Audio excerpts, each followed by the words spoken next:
we got the man. It's Wednesday, and he was kind of Doc's like Doc's like big bro.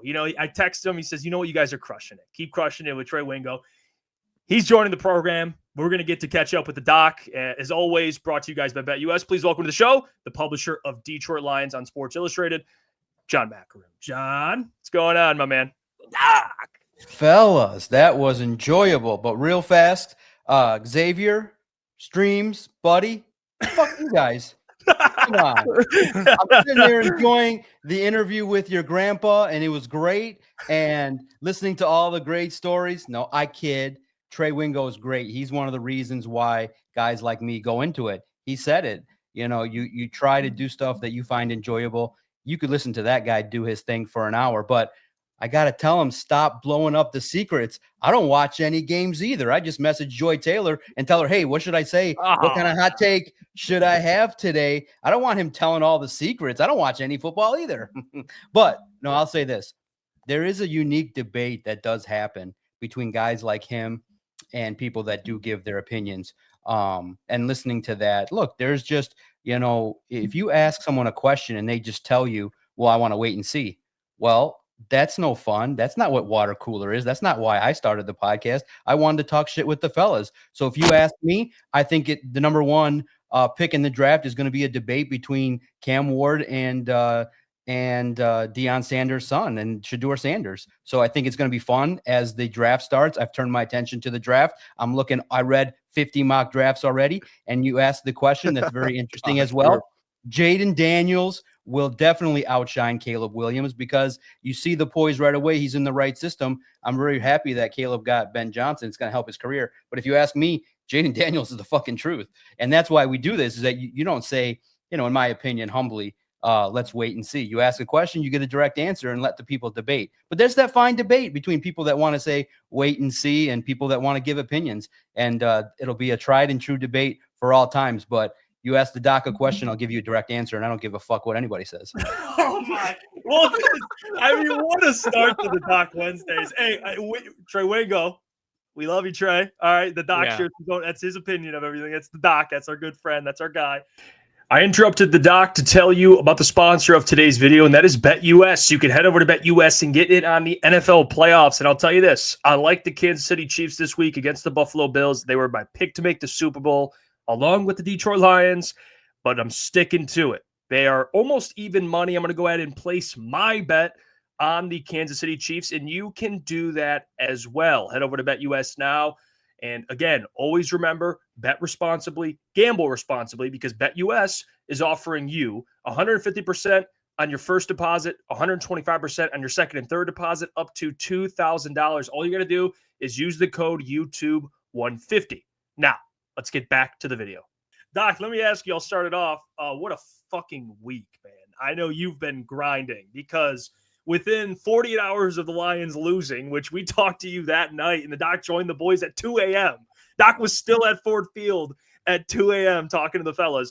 You get home. You probably don't get to bed till the sun rises. And then within 48 hours, Ben Johnson's gone. Hank Fraley's rumored to go. Tara Williams is gone. AG's gone. Like, what the fuck, Doc? I mean, we'll start with the game. We've had a couple days. I know the boys will probably ask about the coaches, but just the game. A couple days removed. What's going on in the Doc's head? A couple days removed. No, it's true, guys. And just real fast, listen, guys, we're kid. I love Trey Wingo. I listen to him on the radio. I listen to him do his thing on ESPN. I'm a big fan of everybody, and it's fun. That's why we do this. We get to talk shit with the boys, and I really love talking shit to people at all times. It's the funnest. It's the funnest part to do this, is to talk shit and to listen to the comments in the chat are effing hilarious. I still don't have my emotes from you guys, so that will piss me off. Working on it. You're working on it. I trust you're working on it, but let's get that moving. But you know what the feeling? You know what the feeling I have? It's truly bipolar. Like I put videos out that were sad. I put videos out that were angry. I have reasons for hope. I have reasons to panic. It's just one of those deals where I didn't think we'd be having this talk on this Wednesday about a football team that lost to the Commanders. But more frustrating, the Lions didn't play Lions football. They made far too many mistakes. It was one of those deals where you went to that football game. Everybody was confident. I was confident. I felt like that if the Lions played their brand of football, they were going to win. And it was reminiscent of old times where the Lions shot themselves in the foot, made a lot of mistakes. And you left that game going, man, that's the lasting image of 24 is 5 turnovers, Goff not playing well, Dan Campbell getting criticized for mistakes that were made, 12 men on the field. That was reminiscent of some of the shit that you used to see 10 years ago. Now, we thought that in the last 2-3 years, we turned the page, but a lot of factors led into that. And now we have to sift through the ramifications of a football team that fell short. It stinks. I'm all over the place with my emotions because it does lend to the questions about the team's Super Bowl window. You have to kind of use your head and your heart to debate what's going on with this football team. But, there's a lot of reasons for hope, but there's a lot of reasons to be pissed off that the last 2 years, opportunities that they potentially had to win Super Bowls didn't happen. Yeah, Doc, I do want to ask you the question, obviously, with all the news of the Aaron Glenn going to the Jets, Ben Johnson to Chicago. Obviously, the news pops up, hey, who's going to be replacing them? Who's the new OC in Detroit? Who's going to be the new DC? And one thing, too, that we keep seeing, and we talked about it before earlier in the show, is Hank Fraley. And kind of the questions going on with him, whether he's staying in Detroit, going to Seattle, going to Chicago. What are your thoughts on kind of the replacement for these guys? And the guy, especially second part to that question, a guy like Hank Fraley, like where does he end up? Yeah. Now, look, first and foremost, we've talked about it here. It was pretty much expected Ben Johnson and Aaron Glenn were going to be coveted.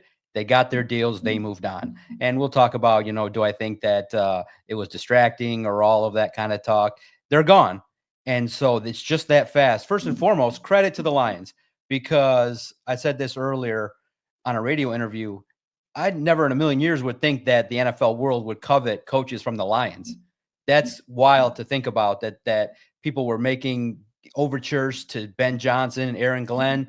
Credit to Dan Campbell for developing and cultivating coaches. Now you get a couple compensatory picks in 25 and 26 in the third round for Aaron Glenn, leaving to the New York Jets. So that helps the cause for the Detroit Lions.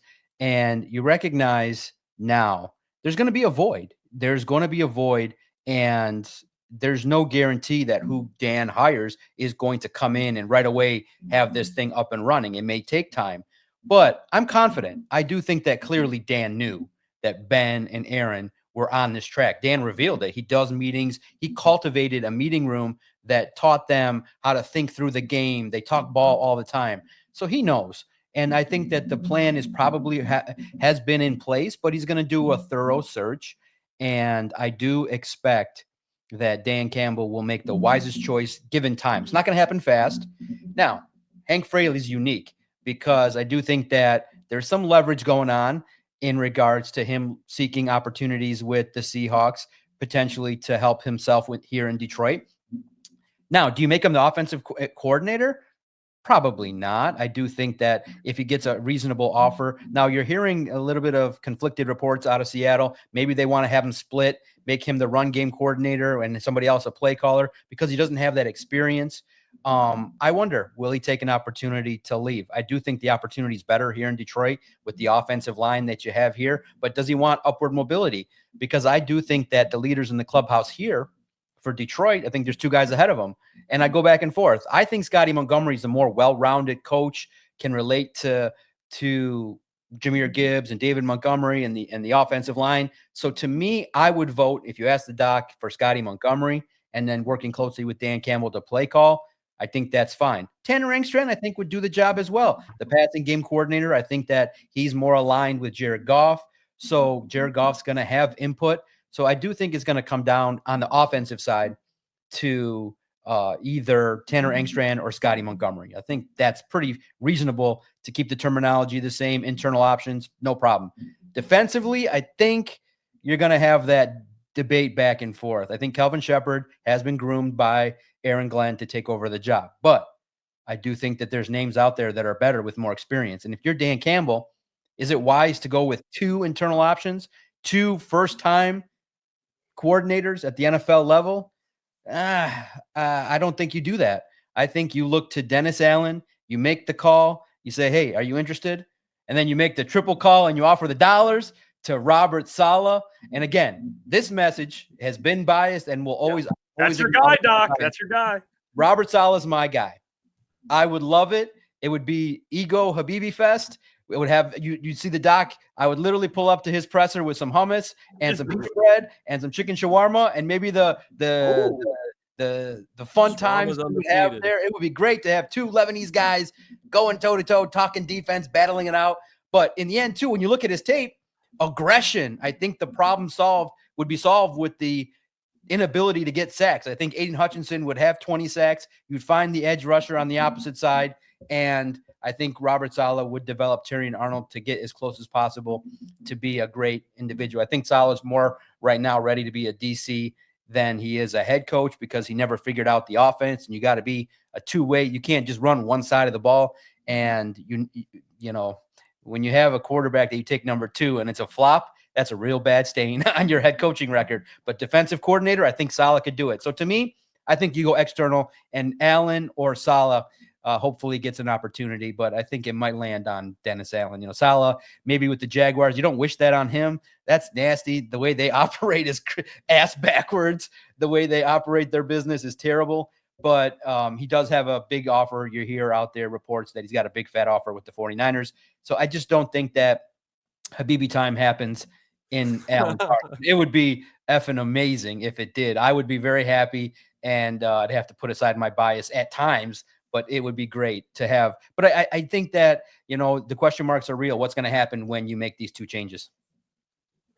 And Doc, when we saw Ben Johnson speak at his press conference today, like he did give Dan his flowers. He took a little shot at Matt LaFleur. So it was very interesting to see Ben Johnson in that light. What ultimately do you think happens with Ben, at least in the first 2 years? Like, do you think he's going to turn Chicago around instantly? Do you think he's going to flop? Do you think he's going to turn around and do what McVay did in LA? What do you think is going to come now that Ben Johnson has solidified himself with Caleb Williams in Chicago of all fucking places? Yeah, it was, you know, the good thing is Sports Illustrated was on it. Albert Breer was one of the first people to talk about Ben Johnson having an interest. Remember, he did a radio interview in Chicago and kind of expressed that he had the interest last year. People were kind of debating. I thought he might end up with Vegas because of Tom Brady. You know that Tom Brady would put together a team over time that would be sustainable. But I think that, you know, when you give it deeper thought, it's actually pretty effing smart of Ben Johnson to stay in the division. He's already done the prep work on all the teams. It's effing smart and genius. You have a quarterback there. You have the weapons there. You have receivers in the mold of Amon-Ra St. Brown and Jamison Williams.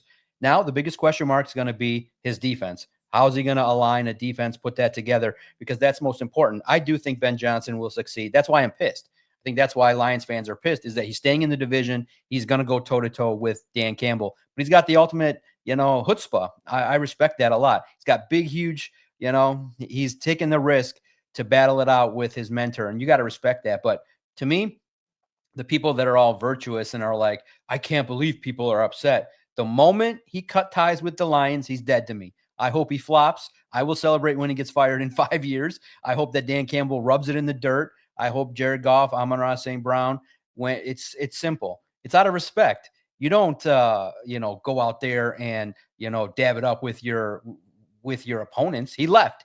He took the money and he left. Good for him. I'm happy that he got paid. He's worth every penny.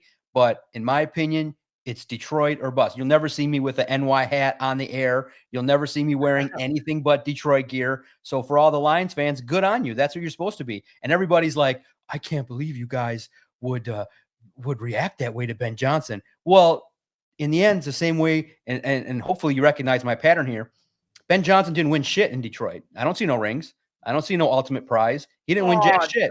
He didn't win jack shit in Detroit. So see you later, alligator. I hope you do your thing. Will he be successful right away? I think he's going to have the team better than they were in 2024. I do think the offense will perform better. I think Caleb Williams will develop.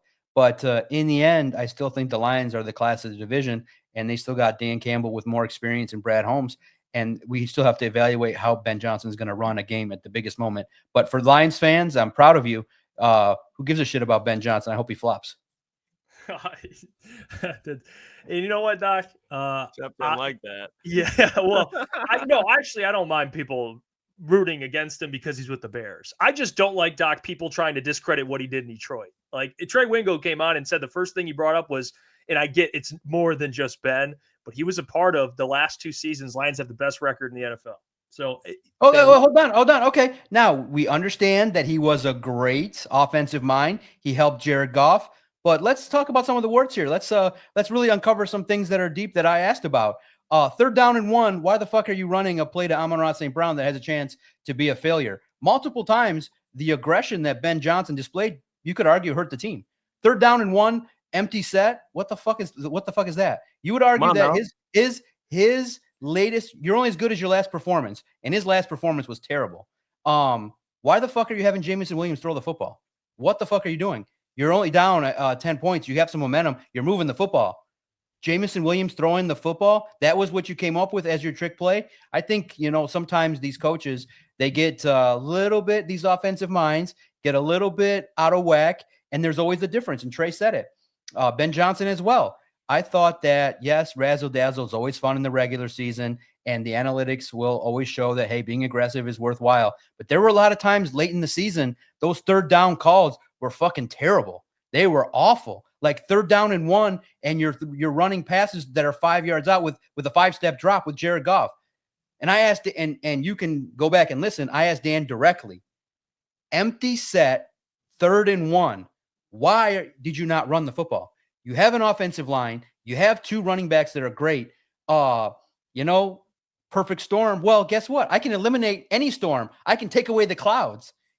3rd down and 1, I will call a running play. If you have the intention of going for it on 4th down, then on 4th down, if it gets stuffed, we're going to run again. So in the end, the identity of this football team is to be a little bit gritty. And I think Ben Johnson kind of at times likes the, obviously clearly likes the passing game, but at the certain times you got to pound the rock, and it's not that difficult to run a running play towards the right side behind Mahogany and Sewell. And I thought Ben Johnson came up with his worst offensive game plan. I know they scored a lot of points, but I thought at the critical moments when you needed him the most, wasn't there. And I thought that some of the calls that he made, you could question. And it'll be interesting to see what kind of offense he puts together with Chicago. Well, let me ask you then. I know it's kind of the offseason already, but we talked about it yesterday. Me, Boone, and Lucas about some guys that the Lions need to bring back. That list. A lot of those guys on that list, Doc, probably don't need to really bring back at all, but key names like a Kevin Zeitler, Carlton Davis, Iffy, Levi. Where are you at with some of those bigger names, bringing them back? What do you think the Lions do with those guys? Yeah, that's the one next step that we're going to look at Lions on SI2 is, all right, number 1 probably target is Carlton Davis. Now, if you're Carlton Davis, do you maybe accept an offer from the Jets? You have familiarity. It's going to be one of those deals where I do think he's a good player, but he's, on average, he's missed 4 games the last couple of years. That's the tough part. You do need him. Amik Robertson makes the decision harder because he can play on the outside. But I think you can never find too many cornerbacks. To me, I think I've said it here. I'm a little bit of an ageist in regards to the offensive line. Zeitler, I would move Mahogany to the right side and look for the replacement for Graham Glasgow in the draft.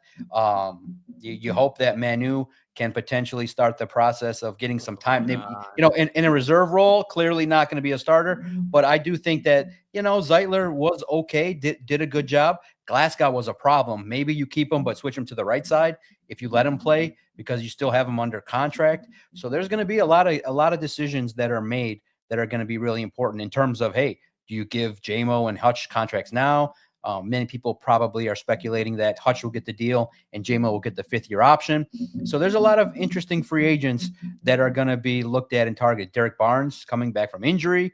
That's a fascinating situation to look at in regards to what kind of contract, maybe a prove-it deal will come about. So there's going to be some decisions that are going to be made that are going to be very key that we're going to look at over time over the next couple of weeks because, Brad Holmes talks Thursday. We'll get a sense of the future of the organization. And then as that kind of winds down next week for sure, we'll definitely do a deep dive on free agents, what kind of contracts they're going to offer, rankings, stuff like that. I think Vito told me, and it was good talk, tomorrow at Lions on SI, we're going to start with ranking the needs of where the Lions need at certain positions. And I do believe offensive line will be up there, as well as some positions along the defensive line. So look for it. Yeah, Doc, one thing, obviously a big storyline of that loss on Saturday night, the Jared Goff turnovers and all of that offensively. I'll just ask you point blank, straight. I want to know your straight answer on it. Can the Detroit Lions win a Super Bowl with Jared Goff? Oh, that's a great question. Oh, man. Oh, You're on the spot, Doc. that's the money. That's the money question. That's what was activated, right? Awful performance by Jared Goff. And to me now, it's one of those deals where I do think you can win a Super Bowl with Jared Goff. But my heart has always said, I want to win a Super Bowl because Jared Goff did something in the game. Here's what's going to happen now. In a game of a big magnitude, that's always there. That LA Ram type game where he drops. When he fumbled that football on third down, I was like, oh, shit, we're getting bad Jared Goff. This is not good. And he was airmailing the football. And look, guys, remember a couple weeks back, we had that fun, lighthearted talk about Brian Flores and what you do to mess around with Goff and how to get Goff off of his game. Right. Well, Dan Quinn took it to that level. That hit by Luvu was cheap, but oh my God. Smart hit. You rocked Jared Goff, and he wasn't the same. He probably didn't, he passed the concussion protocol, but he wasn't right. He already had a turnover up at that point when he had the hit. But after that, the Dan Quinn's a genius. He used what the Bills did well to pressure Jared Goff and teams like that. And that's what you got to do. You got to make Jared Goff unsettled, uncomfortable. That was the hope with what the Lions were trying to do with Jaden Daniels. It didn't work. And Jared Goff, when you pressure him in certain spots and he's uncomfortable, not in rhythm, not in the best position, that game is possible. And that game probably could happen in the Super Bowl. So that's what's scary. But I do think that he gives you a chance, a better opportunity than others. But to me, Jaden Daniels looks good out there. He's got good talent. He looked more poised. He's got the athletic mobility. I just think the one problem, it's an issue, is Jared Goff is a sitting target. Like it's 1, 2, 3 step drop. If he may evade defenders against a bad team, but in the playoffs, you're getting guys and defensive lines that are going to typically be ranked in the top 10. They're going to have fast, athletic defensive linemen, and they're coming to go after Jared Goff. All the defensive coordinators I talked to a lot of college coaches that have faced Jared Goff, and they all smile when I say, how do you attack Jared Goff? They all smile big, all of them. And it's all the same. They all smile big, and they go, you blitz the fuck out of them. And they all say that you pressure Jared Goff, you make him uncomfortable, and you have a chance to win. And that's what Dan Quinn did. He sick? Was he sick, Doc? Did you hear that? Have you ever? I did not hear those whispers. And that day before, I had asked how Jared Goff was on that Friday. I asked Dan Campbell, how did he look in practice? By all accounts, Dan said he was good in practice. I did not hear that he was sick. But in the end, if you're sick, then you got to, make it known and adjust the game plan. But his throws were off. But at the same time, what made him really sick was the Washington Commanders. I would give the credit to the Commanders more than any illness or things like that. Once he got hit, once he felt the helmet to helmet, which probably should have been a penalty by the spirit of the law, I thought that game over. I thought he was rattled, and that was a wrap. And that hit was brutal. That was a shot. And this is gonna come off the fucking left side of the window here, Doc. Just a random question, but it's something that I wanted to ask Trey, but I was going to ask you regardless. When you look at the season that Jahmyr Gibbs had, when you look at Saquon Barkley, when you look at the Chiefs not having success through the air but on the ground, and finally the Buffalo Bills rushing offense, do you think we're going to start to see kind of a running back renaissance come through the NFL? Because you saw the pass-happy nature, but the teams that are having success are running the football. Do you think that's going to be the new feature instead of throwing the ball going forward? Look, man, Jahmyr Gibbs running the football to me, and that's the old school nature versus new school. It's great. I love the debate now because you had, to me, it just stunk because the Lions got behind it. I think it only led to Gibbs getting like 14 total carries. And you just wish he kind of got up there at 20, 25, but you were behind. It's not like they went away from him. They got behind. So I do think running the football is integral. But you can see success the way the Lions had it with Ben Johnson is that you establish the run, get the play action, but you kind of needed to call some play action. And unfortunately, the way in which the game went in a manner that I thought didn't play to the Lions' strength. Here's the deal. I thought that they should have started the game with Jahmyr Gibbs. I thought that if you get him involved in the game, and again, that's why it's so sentinel. That 3rd down and 1 call, if you go up 14-3, that the vibe of that game could change. More pressure on Daniels. You play from ahead. You make it so that you play Lions football. That turnover I thought was critical, and that was the key call. 3rd down and 1, you fumble the ball. You just can't have it. And in the end, football games, you're never going to win a football game when your quarterback plays poorly and you turn the football over 5 times to your 0.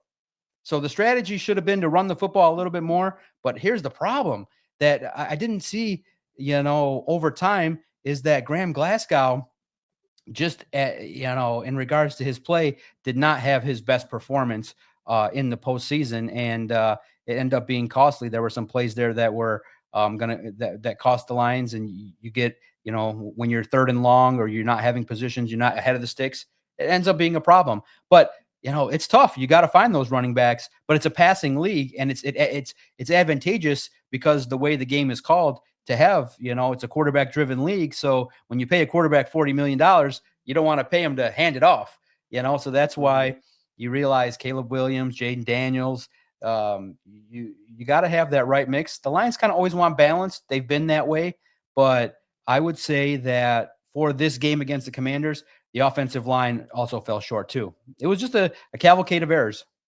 And real quick, Doc, just tail end off that because it kind of implies, do you think with Jahmyr Gibbs, we should see more usage from him next year compared to trying to keep it balanced between him and Montgomery so much?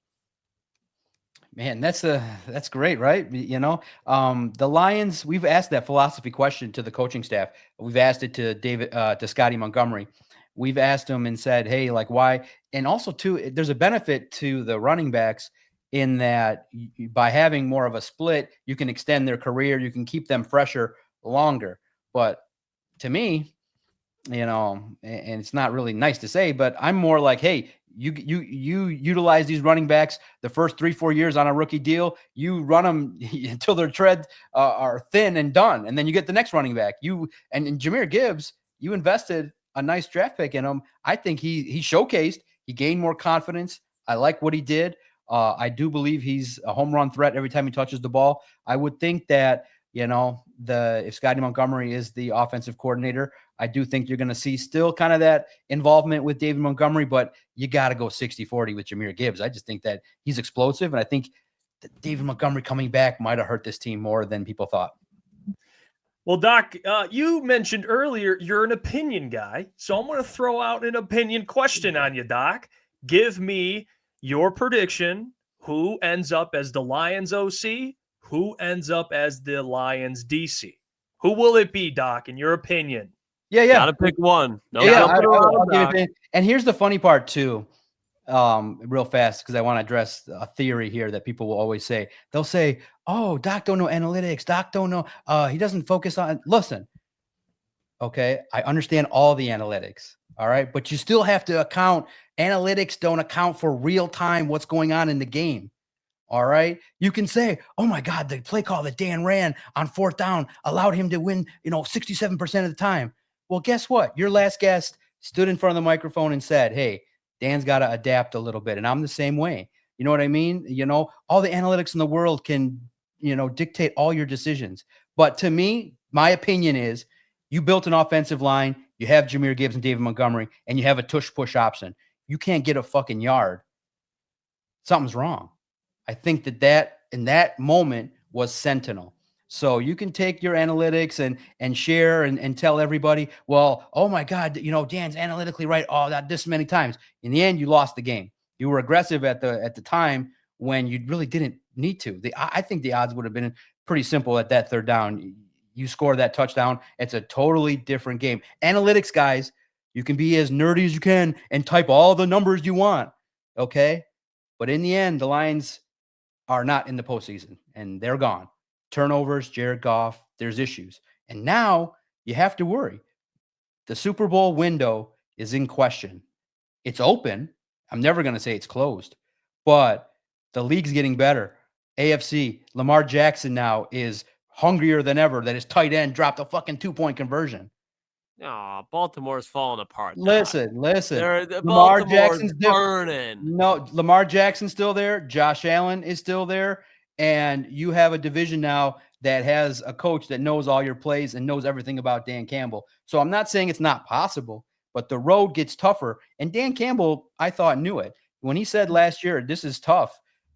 You never knew. Last year and this year was a prime chance. Now, there's still great opportunities. I'm not saying it's closed. I'm not saying it'll never happen, but it's going to be harder to accomplish. And I think doubt should creep in. Listen, you can find fanboys that hug these guys nuts 24/7.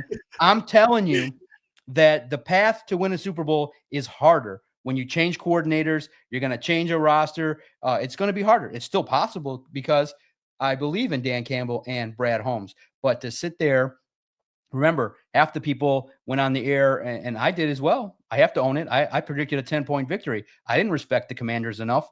Half the people went on the air and said, oh, the Lions are going to blow out the Commanders. They didn't give any credence to the notion that it happened. So you can twiddle away with your analytics 24/7. I know them. I pay people to tell them to me, and I understand it. But there is a feel aspect of it that you still should respect. I think it's going to be Dennis Allen and Tanner Engstrand. I think that Engstrand, if you give Goff the input, passing game's important. I would give it a 51% chance. It's Engstrand, 49. It's Scotty Montgomery.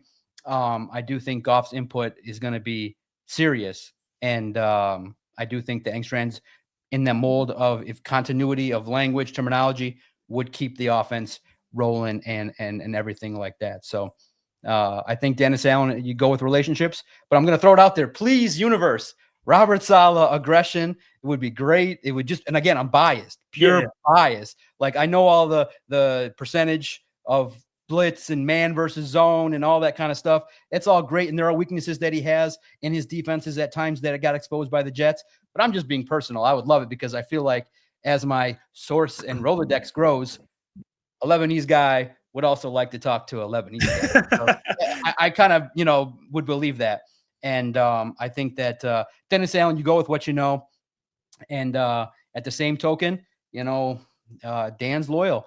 I think that there is credibility with Calvin Shepard having been here. So 51, Dennis Allen, 49, Calvin Shepard. But I think it's Dennis Allen and Tanner Engstrand is my guess. There you go. Before we get you out of here, Doc, give me your Super Bowl prediction because we got championship games this weekend. What do you think? Per the Trey Wingo, let it play out. I don't give a fuck model. Why do you really care about the Super Bowl if the Lions aren't in it? Isn't that what is the classic Trey? Oh, okay. No, I do give a fuck. I'm going to watch. Definitely. But to be fair, he did say Super Bowl first and then the draft. So yeah. No, I get it. The let it play out answer is hilarious at all times. But that's and guys, I like the natural. I am not a hardcore journalist. Give me facts because that shit puts me to sleep. I want to give opinion. I want to talk shit. Like that's why I became a podcaster and not a newspaper guy delivering it and stuff like that. I want to have some fun with this opportunity. You know what I mean? And give opinions and share because the natural answer would be, well, we got to wait and see. We got to see what happens in the AFC. I don't know what's going to happen when but I'll give you my opinion. I think that the Eagles will squeak out a contest against the Commanders. It'll be a great game. And I think it's going to be the Eagles and the Bills.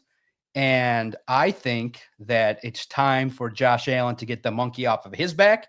I think that the defense of the Bills is credible and they will handle business. Whenever anybody can stand with the doc and say, scram, partner, I respect that. So I think it's time for Josh Allen. He did it before, but man, I know it's tough to bet against the Chiefs. And you guys are very creative with your AI photos. There was one that was, I don't even know if it's suitable for air, seeing Andy Reid on the ground with the refs. You guys are very creative out there in the AI landscape. Doc saw it. I enjoyed it. I laughed a little bit. Mahomes kissing the refs is always up there as well. So it's a great narrative, but give me Bills and Eagles, and Bills win it and in a good game. These AI, man, They're fun, dude. They're fun. Ben Johnson won out of pocket. Shout out to the heavyweights. Easy, dude. Some of these, they're good, man. They're good stuff. You guys are creative. That's something I'm not going to get into with all the AI stuff. I'm just having fun using my voice to share. And listen, guys, I appreciate the opportunity to come on. You can delay me anytime. I love the chat for saying, but if you would have bumped me, it would be no problem. I could listen to Trey Wingo tell stories all the time. But I think that me following him, I held my own coming in for what you guys were looking for. I think. Yeah, no, Doc, we love you. We love you, and we appreciate you. And honestly, the offseason, Doc, I know you're going to be. You got the draft, you got the offseason, so. I'm looking forward to it. We're looking forward to it. We appreciate you as always. Check out the doc, all your offseason content, Detroit Lions on Sports Illustrated, and we will see you next Wednesday, Doc. We appreciate you. Thank you. Anytime you fire it up, thank you guys. I appreciate it. It was a good show. Trey Wingo and the doc. Oh my God. Come on. Some numbers. Hey, and remember, clickbait is great as long as you can debate. Talk soon, fellas. Oh, Doc got him. It's like Dr. Seuss back there. It's Dr. Seuss Doc bag. I mean, that's wow. That's impressive. A big shout out to BetUS for sponsoring the video. Hey, what's going on there? It's Jeff Iafrate. Appreciate you for finishing the video. You can check out one of the videos here suggested or show support by commenting, liking, and subscribing. And buy your merchandise, officialctsports.com.